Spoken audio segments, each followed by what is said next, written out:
सरल फेरि अलिकति स्क्रिप्ट मार्न चाहन्छु किनभने सरल सबै आइसिङ भएको रहेछ। हामीले कार्यक्रम सुरु गरिहाल्यौँ। हामीले ठिक 4 बजे सुरु गरेका थियौँ है। मैले धेरै कुरा चाहिँ अहिले मैले आफ्नो कुरा भनिसकेका थिएँ, तर अहिले चाहिँ तपाईँहरूबाट आएका केही सुझावहरूलाई चाहिँ मैले एड्रेस गर्न कोसिस गर्छु। तर फेरि कति सुझावहरू मबाट एड्रेस हुनसक्छ, कति नहुन पनि सक्छ। फेरि कस्तो हाम्रो त्यो टावरको विषयमा छ, यो भनेको हामीभन्दा बाहिरको कुरा हो। किनभने टावर भनेको चाहिँ यति सरकारको कुरा होला होइन। सुरक्षाकर्मी काम चाहिँ अहिले हाम्रो सरले भनेपछि हाम्रो मेन काम भनेको शान्ति सुरक्षा हो, अपराध अनुसन्धानै हो होइन। त्यसले भएको हुनाले म यो टावरको विषयमा म त्यति भन्न चाहन्न। यो त्यसको दबाब चाहिँ विशेष गरी नगरपालिकाको मेयर साहब हुनुहुन्छ, स्थानीय प्रशासन छ, हाम्रो अहिलेको वडादेखि लिएर होइन अब केन्द्रसम्म हुनु भएको हुनाले त्यतातिर जाने मैले विश्वास गरेको छु। र अहिले हाम्रो संस्कारी सायद हुन त अब हाम्रो अघि साथीले पनि भनिसक्नुभयो, हामी अब भरे 80,000 फौज 78,000 फौजमा चाहिँ 1-2ले गर्न सक्छ, विभाग गर्न सक्छ। तर सबैलाई एउटै तुलामा चाहिँ जोख्नु भएन। यहाँ धेरै राम्रा प्रहरी पनि छन्, कोही थोरै नराम्रो पनि हुनसक्छ। त्यसलाई चाहिँ त्यस्ता कसैले तपाईँमाथि मिसबिहेभ गरेको पाइयो भने हामीलाई सूचना गर्नुहोस्, तपाईँले त्यसको चाहिँ रेकर्ड राख्नुहोस् अनि हामीलाई खबर गर्नुहोस्। सायद हामीबाट त्यस्तो नहोस् भन्ने मेरो चाहना छ। र मेरो समय अवधि म यहाँ बस्दा चाहिँ त्यस्ता किसिमको इन्फर्मेसन दिनुभयो भने म एकदमै आभारी हुनेछु। र यो सशस्त्र प्रहरी नेपाल प्रहरीको जुधारू रूप अहिलेको क्वेसन आएको थियो। सायद त कुनै बेला भएको थियो होला, कुनै बेला हुन्छ पनि, किनकि त्यो पनि एउटा फौज हो, हाम्रो पनि फौज हो, कुनै ठाउँमा भएको थियो होला। तर यसले पछिल्लो कन्टेस्टमा हुन त म भर्खर नै धरानमा भर्खर आएको छु। सायद यस्तो होला हुन्छ जस्तो लाग्दैन मलाई, किनभने हामी दुईटै सुरक्षाकर्मी हौँ। हाम्रो दुईटैको चाहना भनेको त्यो शान्ति सुरक्षा छ। हामी फाइट गऱ्यो भने जनताले के फिल गर्ला, सायद त नहोला। किनकि हामीसँग अहिलेको देश हामी बाह्रमा कोर्डिनेसन गरिरहेको छौँ। अवश्य भोलि चाहिँ हामी नै फुट्यौँ भने त अनि त हामीलाई पनि गाह्रो हुन्छ, तपाईँलाई जनतालाई गाह्रो हुन्छ। सायद त्यो नहो, त्यो वातावरण पक्कै हुने छैन। र अरू गोरुको विषयमा भन्दाखेरि अब गोरु गाई हुन त अब संविधानमै व्यवस्था छ धर्म निरपेक्ष भन्ने कुरा त छ। फेरि अब एक पक्षले काट्न पाउनु पऱ्यो भन्छ, अर्को पक्षले रोक्नु पऱ्यो भन्छन् होइन। अब यहाँ कहीँ के लेखेको छ यसको विषयमा? अब हुन त अब नेपाल एउटा हिन्दू राष्ट्र भएको हुनाले पहिले हिन्दू राष्ट्र थियो, त्यो बेला चाहिँ ल्याएर पक्राउ गरेर हामीले जेल पनि चलन गरेकै हौँ। तर यो विषयमा चाहिँ हामीले स्पष्ट धारणा अब यो बारे चाहिँ मैले आफ्नो माथिल्लो कमान्डरलाई बुझ्नुपर्छ। म कानुन बमोजिम नै हुन्छ यसबारेमा चाहिँ। र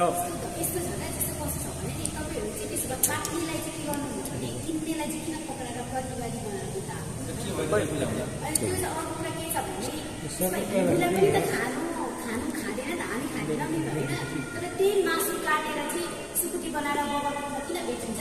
किन हिन्दूहरूलाई गएको हुन्छ? खानुहुन्छ भने राई लिम्बूहरूले होइन, उहाँले आफ्नो ढङ्गले खानुहोस्, पूजापाठमा चलाउनुहोस्, त्यसमा आपत्ति होइन। तर किन मिक्स गरेर अरूलाई खुवाउँछ? अब मापदण्डको कुरा छ नि, यो होटल व्यवसायको कुरामा भने नि अब होटल व्यवसायीले यो कोरोना पछिको समयमा चाहिँ मान्छेहरू धेरै मोनोटोनस पनि भएर पनि होला, त्यसै रिग्रेसन चाहियो भनेपछि सायद स्थानीय प्रशासनहरू मिलेर अथवा प्रहरी प्रशासनहरू मिलेर चाहिँ एउटा निश्चित समय छुट्याएको थियो। र अस्ति पनि म एउटा मिटिङमा गएको थिएँ। अब न्यु इयरमा चाहिँ हामीले 1 बजीसम्म पनि होटल खुल्ला गऱ्यौँ र पछिल्लो न्यु इयरको भोलिपल्ट पनि हामीले 12 बजीसम्म खुल्ला गऱ्यौँ। त्यो चाहिँ जनताको चाहना अनुसार हो वा होटल व्यवसायीको चाहना अनुसार। तर तपाईँले भने जस्तै कि नगरपालिका होस् अथवा यहाँको स्थानीय प्रशासन होस्, त्यसको पनि एउटा निश्चित मापदण्ड छ। मापसी गरेपछि मापसी भेहिकल चलाउन नहुने कि त त्यहीँको होटल व्यवसायीले फिराइदिनु पर्ने कि त अर्को ड्राइभर राख्नुपर्ने। तर प्रहरीले चाहिँ अब प्रहरीले मापसी गरेको मान्छेलाई बोक्दै हिँड्यो भने कसको घर कहाँ होला, कसको के होला, हामी त भोलि पर्सि त त्यही हुन्छ।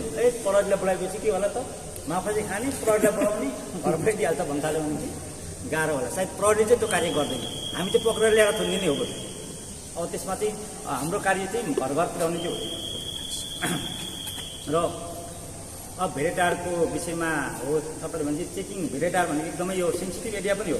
फेरि होटल लाइन जति सबै भेरेटारतिर छ, किनकि यहाँ गर्मी छ, त्यहाँ शीतल छ अहिले, अनि मान्छेहरू भेरेटारतिर चढ्छन्। चढ्नको लागि के चाहियो? साधन चाहियो, हिँडेर जाने सम्भव छैन। आउँदाखेरि के हुन्छ त? आउँदाखेरि त केही न केही त त्यहाँ पनि होला। त्यसको लागि मैले अहिले माथि भने जस्तै त्यो चाहिँ होटल व्यवसायिकलाई पनि हामीले सचेत गराउनु पर्ने कुरा हो। अब यदि त्यो सचेत हुँदैन भने फेरि होटल लाइनहरू के हुनसक्छ त? अब बन्द हुनसक्छ, अथवा त्यहाँ चाहिँ अलिक कडाइ हुन्छ। त्यहाँ अब स्थानीय प्रशासनले अथवा हामी प्रहरीहरू मिलेरै गर्ने, त्यसमा कुनै पनि शान्ति सुरक्षामाथि हलाल पर्छ भने अथवा त्यहाँ अपराध बढ्छ भने त त्यसलाई हामीले रोक्नु पनि पर्ने अवस्था आउँछ।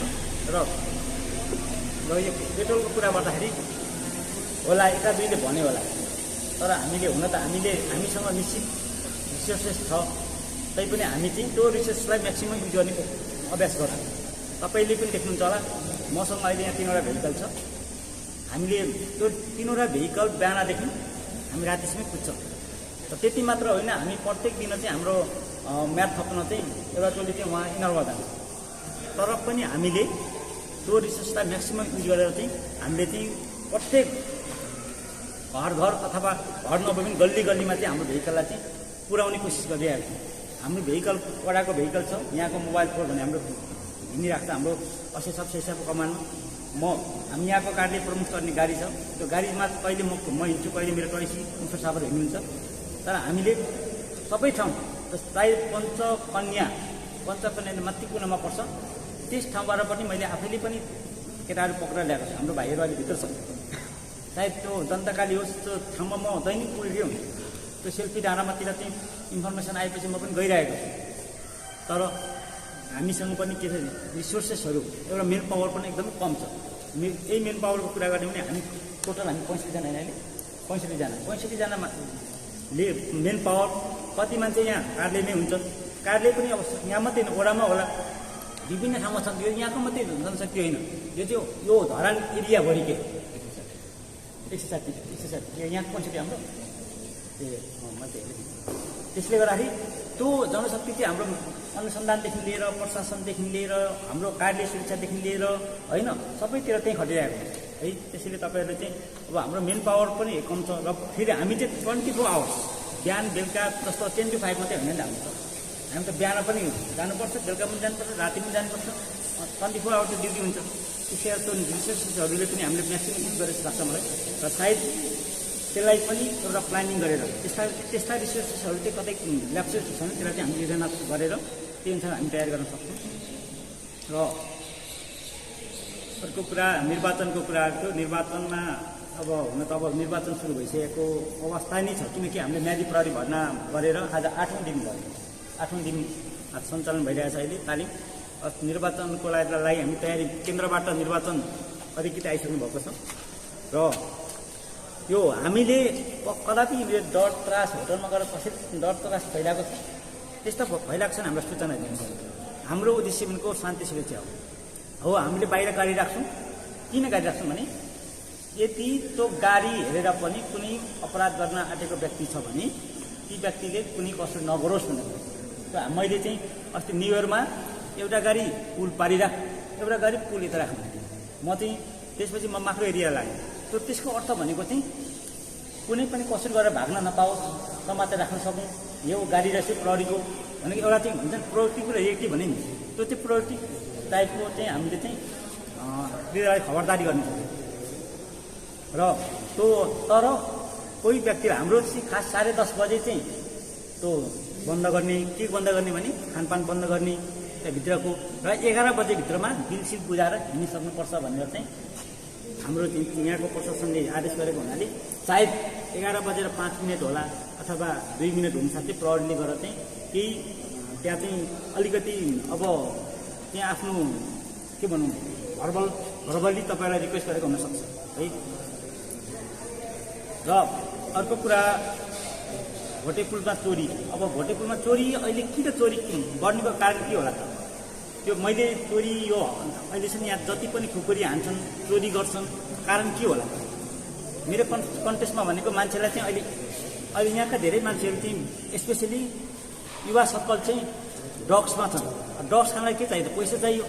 पैसा के भएर आउने? कि चोर्नु पर्यो कि लुट्न पर्यो कि पाकेट बाँध्नु पर्यो। त्यसले गर्दाखेरि अब फेरि कारोबारी गर्ने इलाका भोटेपुर सब्जी मन्डी त्यसपछि आएर चाहिँ के अरे बगरपुर पारी इन्फर्मेसन मैले लिइरहेको छु।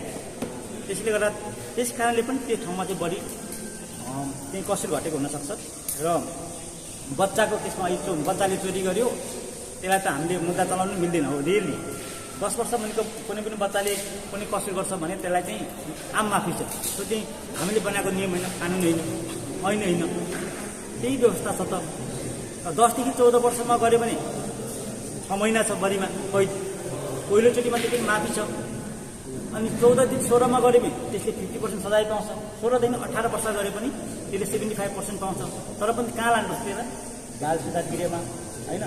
हामीले कारागार पठाउन पाउँदैन र हामीले अनुसन्धान गर्दा पनि हामीले चाहिँ हाम्रो कस्टडीभित्र राखेर हामीले अनुसन्धान गर्न मिल्दैन उसलाई।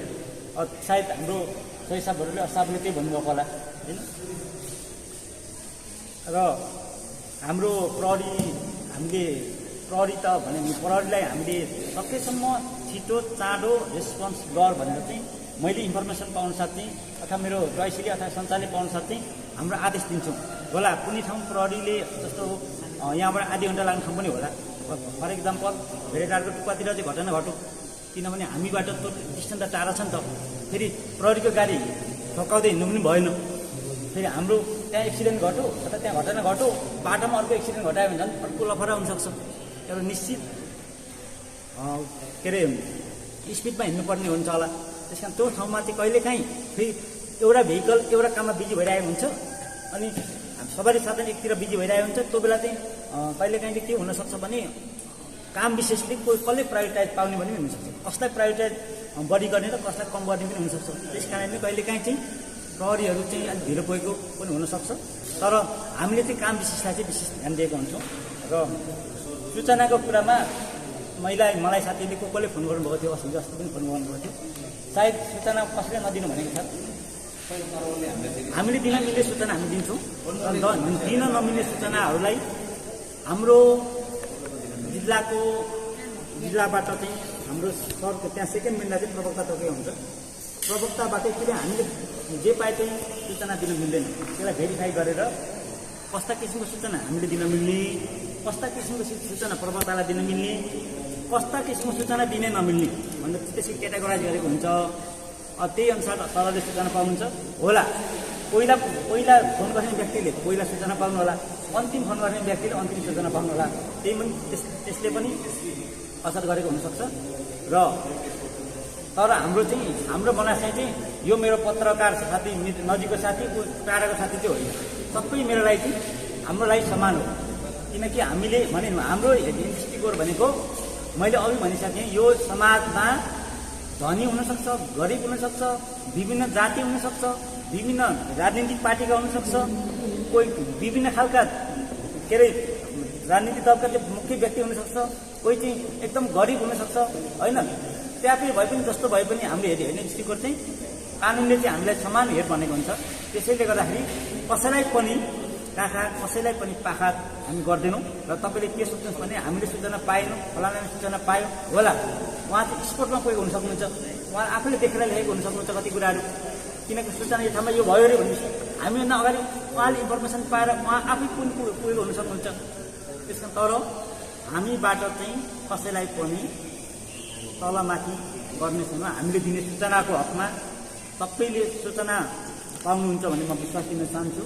र टुरिस्ट एरियालाई विकास गरौँ भन्ने सँगसँगै त्यसमा विकृतिहरू पनि धेरै आएको छ। यति विकृति आएको छ तपाईँ 8 बजेदेखि 9 बजे राति हिँड्नलाई डराउनु पर्ने अवस्था पनि छ। दिनदिनै खुकुरी प्रहार भइरहेको छ। के को कारणले भन्दा त्यसैको कारणले तपाईँले भन्नुभयो नि 11 बजीसम्म चाहिँ आएर हामीले त्यो प्रहरीलाई के भनेको छ नर्मल्ली त्यो बल उठेर 10:30 बजे म्युजिक बन्द गर्ने। त्यो मान्छे अब 10:30 बजे म्युजिक बन्द गरेर त्यो 11 बजी निस्किनेवाला छैन।